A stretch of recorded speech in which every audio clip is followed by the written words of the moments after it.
We're going live to Venezuela. Vice President Delcy Rodriguez offering statements. Consulting and improving the projects, kids going to school, boys going to the activities, sport activities. Yamamoto, professor, Caracas, La Guaira. Suppose this is today's Venezuela. That's not the Venezuela of lies that they are looking for to justify an intervention. And why do they want to intervene in Venezuela? There are many reasons. Our natural resource, of course, they say that openly. They want the oil reserve and gas reserve from Venezuela. Just without paying. They want the gold from Venezuela. They want the diamonds from Venezuela. Iron, bauxite. They want the natural resources from Venezuela. But if there is something that worries them a lot, it is the political and ideological concept of Venezuela. It is the model that you are building now in the neighborhood of, for example. It is the model of the political participation in Venezuela under just one flag and a very deep root, that is the flag of our liberators. It is the model of the Bolivarian socialism, the communitarian life. Do you realize it? Venezuela explored in 2015 under Obama's government. He said Venezuela was a threat to the foreign policy of USA and the security of USA. Can you imagine that? We are not a military potence.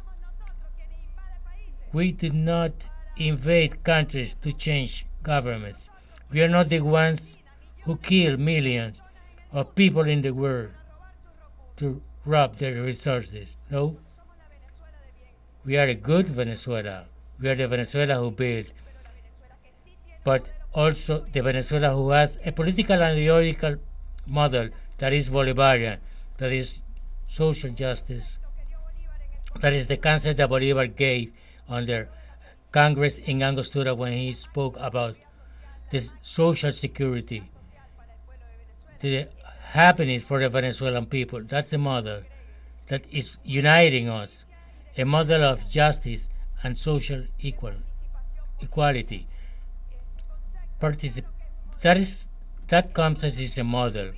It's the model that we are building here in Venezuela, and it is the model that we are defending. Because in the bottom, that model, what it's saying is we are free and we're independent. It's the model of the national independence. It's the model of the self-determination that every people have the right to choose their economical life, political life, social life, cultural life. It is in our gentleness. When we say that by our veins we have the liberal blood, it is not just a speech. It is because we feel it, because we feel Bolivar in our veins, in our skin, in our heart, and in our conscience. It is Bolivar leading the future, and that is why some days I was showing Bolivar Proclama in 1818, when it was a similar situation than the one we are living here today. It is a psychological war to divide the liberal army. When they say that Bolivar was negotiating with Spain, and Bolivar said, let's be clear. This republic, it is emancipated. This republic is free and independent, and the only way that we have to deal with Spain is inequality, in peace or in war.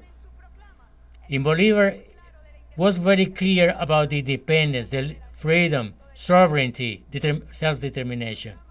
And that proclama, it is vibrating today in Venezuela. It is beating today in Venezuela. In the heart of Venezuela, it is beating that proclama that we are an emancipated country, an independent country. Nobody gives order to us. Just we understand from equalities. From less to more, not from more to less. That is how we understand with all the countries in the world, and more the ones that come with a different concept, a concept that comes far from the darkness of the history of humanity, where they submitted whole countries when we reject violence in all its aspects. Japan knows what I am talking about because they were the first victim of a nuclear bomb. They know what we are talking about, of how from center hegemony and power they look for genocide as it is happening today in Palestine, as they kill massively people for our interests. They could be geopolitical or geoeconomical ones. In Venezuela, we're looking for more liberty, more independence, and we are being vulnerable over those who want to get the political power, the fascists and the bandits, to give the resources to Venezuela to the center of power, hegemonical power.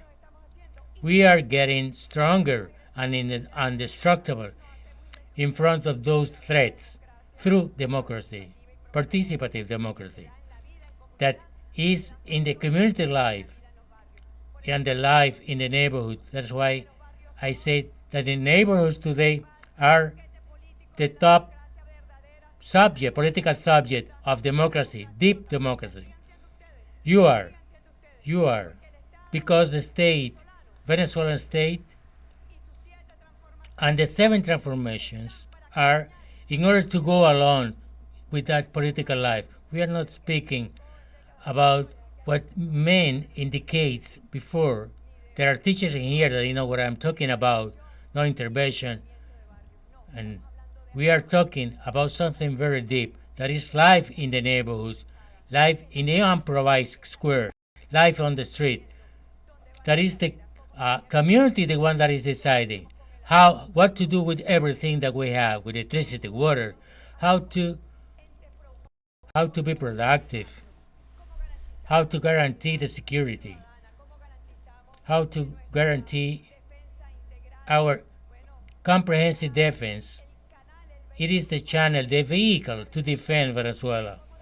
How to defend the rights of nature, and why do we understand the geopolitical of a pluripolar and multicentric world that Chavez showed us the road, and we are building that road in other parts of the world even, with that concept that Chavez had, where Venezuela is always coming along with an post anti-hegemony, anti-imperialism.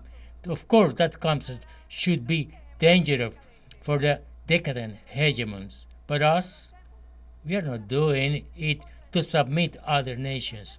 We do it for them to see that another world is possible, that another concept of life in community is possible. And that concept of life in community is built by persons, men and women of good, that here in Venezuela decide in assemblies, consulting in assembly, and do it what was decided in the assembly. So, dear brothers and sisters, we are opening this international symposium of neighborhood with a big news, with a big participation of yesterday consultation, and we are building of the good Venezuela, of the kind Venezuela, the one that is looking for the happiness of its people, for a comprehensive development, and have the human being in the center of the labor. That was as Bolivar conceived it, and that's what we are doing right now. We are opening the symposium right now. All the best. There are very good souls in here with us, and we say welcome to Venezuela, to the Venezuela, the real one. Thank you very much. We're really seeing the opening speech of the World Barrio Symposium led by Venezuelan Executive Vice President Delcy Rodriguez, who recalled the Venezuelan will and strength in the face of ongoing U.S. threats, especially coming from the latter threat of the United States designating the Cartel de los Soles, the Cartel of the Suns, which does not exist, as evidence has proven, as a terrorist organization to justify any kind of aggression against Venezuela. The Venezuelan VP was very clear on the real purpose behind the U.S. actions and threats in the region, which is to take over Venezuela's natural resources as gas and oil, but also she was also referring the role of Venezuela plays in international politics and the model of policy that Venezuela is developing, which is also a threat to hegemons the decadent hegemons that still exist in today's world. We'll have more information on upcoming news briefs, so stay tuned with teleSUR English.